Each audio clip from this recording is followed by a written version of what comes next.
Your Honors. My name is Carmen Gillette, and I represent Colonel James Johnson. I represent him at the trial level and at the appellate level. Colonel Johnson is a colonel in the United States Army, and he is currently stationed in Heidelberg, Germany.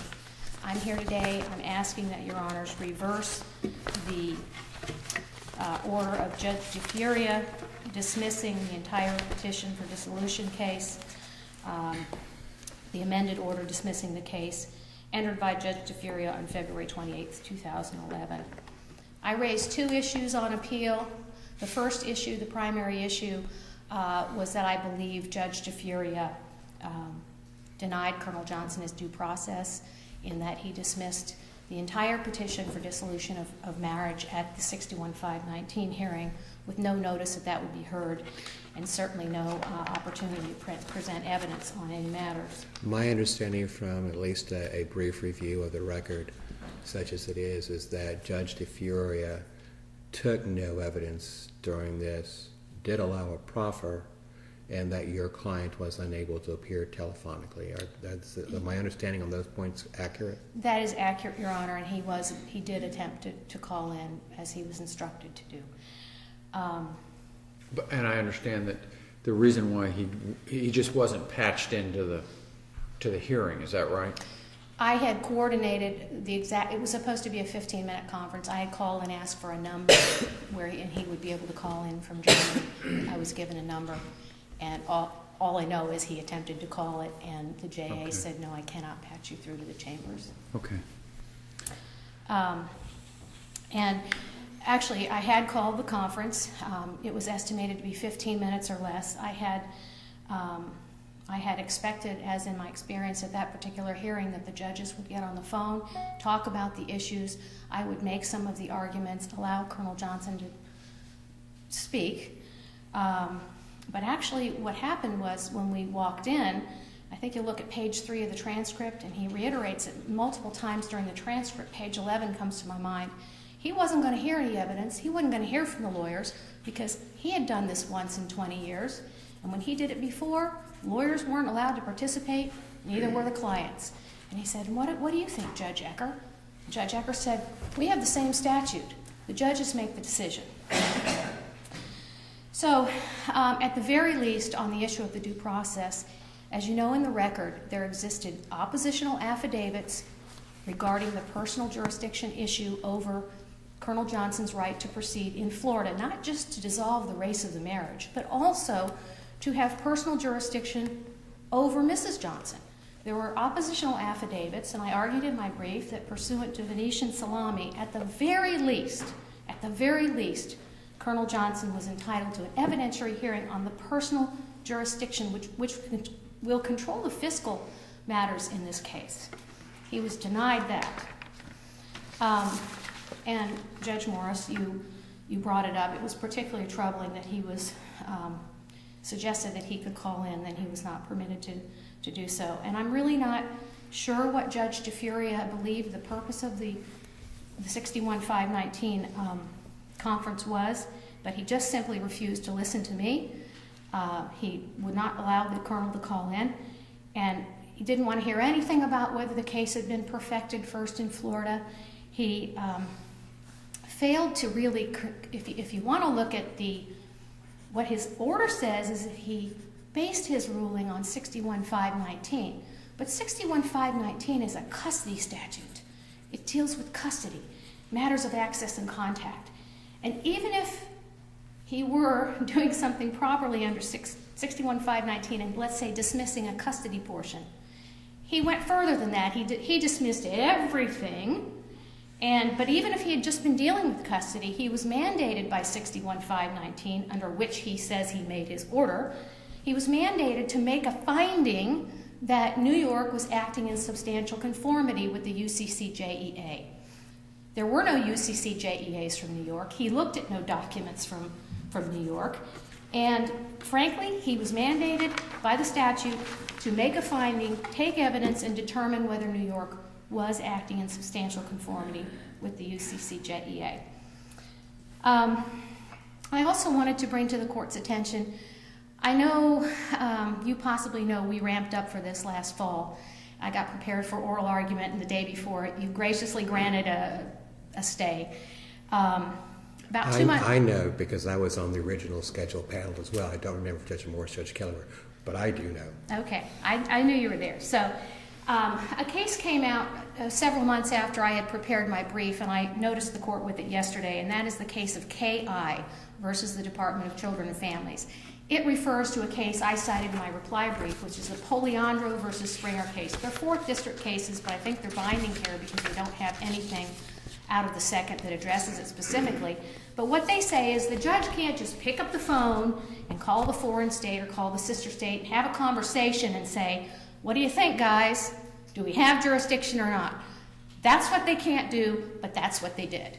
Picked up the phone, called them, specifically on the transcript, eliminated the opportunity for me to make factual and legal argument. There was at least one passage in there that I found troubling between Judge DeFuria and one of his counterparts in the state of New York, and that was, well, we have already appointed a guardian for the child, and arguably I was wondering how that fit under the statute, because I'm not sure that a UCCJEA that has anything to do with jurisdiction over the child, the fact that they've appointed a guardian.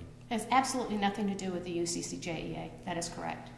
I mean, they may have appointed a guardian, but it would not be the criteria to be analyzed by the court in making a substantial conformity analysis. That is correct, Your Honor.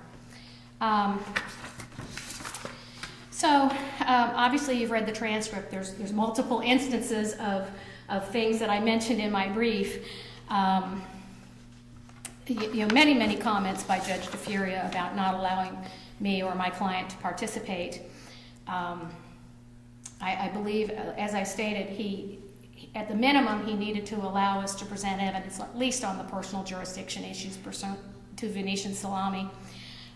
He failed to make any finding that New York was acting in substantial conformity. And I will add, I don't think he could make that finding because the child had only been there for 4 days when they issued an order to show cause to Colonel Johnson with no notice and no UCCJEA, no emergency alleged, no abandonment, no mistreatment, nothing. In fact, Colonel Johnson's 15,000 miles away. So I'm confused as to under what possible theory Judge DeFuria, had he allowed us to participate and conducted a hearing, could have even reached that finding. I cited Morey versus Morey. It's a decision of this court. It's a different fact pattern, but just basically it stands for the proposition if you've got a marital case and the husband and wife have factually disputed issues that need to be heard by a trier of fact, that they need to be given their day in court. They need to be given at least a limited evidentiary hearing on the factual disputes. This case, it's full of factual disputes. There are disputes over whether Colonel Johnson, who's maintained his residency since 1987 in the state of Florida, whether he can file for divorce here. We had that issue in the Menino case that Your Honor sat on the panel. We have issues as to whether... That was the Japanese case and... Yes, sir. Oh, yeah, I remember that one. We had the same issue, and I'll remind Your Honor of the footnotes you wrote in that lovely opinion about personal jurisdiction versus subject matter jurisdiction over the child. We had that issue, and of course, had I been allowed to have an evidentiary hearing, I certainly would have been arguing those footnotes. We have the issue of, does the oldest daughter create residency in the family by accepting a Bright Future scholarship? I mean, there are factual issues all over the place in this case, not only about the fiscal issues, not only the personal jurisdiction, can he file in Florida to dissolve the race of the marriage, but even the custody matters were dealt with inappropriately. I'm asking the court to reverse this order, remand it to the court, and allow Colonel Johnson to pursue his case in the state of Florida. That's his residency, that's his forum of choice. And I would add one thing further, that I think allowing this case to pursue in New York is going to cause nothing but further delay. He's been attempting to obtain a divorce in Florida for over 14 months, and absolutely nothing is happening in the New York courts. And I believe some of that relates to the fact that there is a guaranteed separation of dependents pay pending divorce and other matters which may go outside the record. So I'll end there and I'll save for rebuttal. Thank you.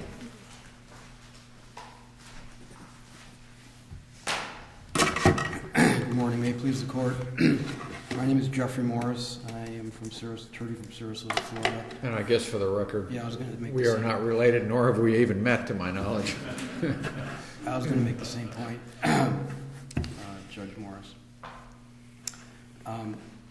If I may proceed, I filed some advisements to the court after the briefs were filed, and I don't want to argue outside of the. That's fine. After we conclude argument, I'm going to do, with your permission and panels, some house cleaning so I understand what's happening a little bit on a timeline in the other jurisdiction in the state of New York. So we'll just go ahead and stick with the briefs and the arguments, and then I've got the updates and stuff. From, You don't want to hear my argument as to mootness, Your Honor? I believe that's relevant. if you wish to make it, that's fine. If it's in our record. I'm sorry? Is it in our record? Yes. If it's in our record that we have before this court, then that's a matter of argument that you can make. If it hasn't happened yet, if it hasn't been filed in this court, then it's outside the record. It was something the trial court couldn't consider. Well, that's correct. But I filed my advisements to the court, Your Honor, as to suggestions of mootness because of the actions that have occurred in the state of New York. Well, And I want to be careful. I've had an opportunity to share that with Judge Kelly. I have not had a chance to share with Judge Morris because we didn't run into each other earlier, but I have it, and I understand that there's a proceeding scheduled for later in this month in New York. If there's actually a signed, sealed, delivered, stipulated, and final judgment, that'll be something to be concerned about, and we can always supplement the record. At this point, it's, as I understand from your update, hasn't happened yet. As to the divorce, but with reference to the custody issue, which emanates from the UCC. Is there anything signed, sealed, and delivered, and filed of record in our proceeding? Just in my supplement, Your Honor. That's not what we're going to go on, then I have to tell you. And you're going to deal with it at the conclusion of the argument? Yeah, I'm going to go to it. Thank you, Your Honor. With reference to the arguments made by the appellant, Your Honor, I had a brief argument in my brief as to the issue of the order. It's a subject of the appeal not being a final order. This was a dismissal of the petition for dissolution of marriage without prejudice.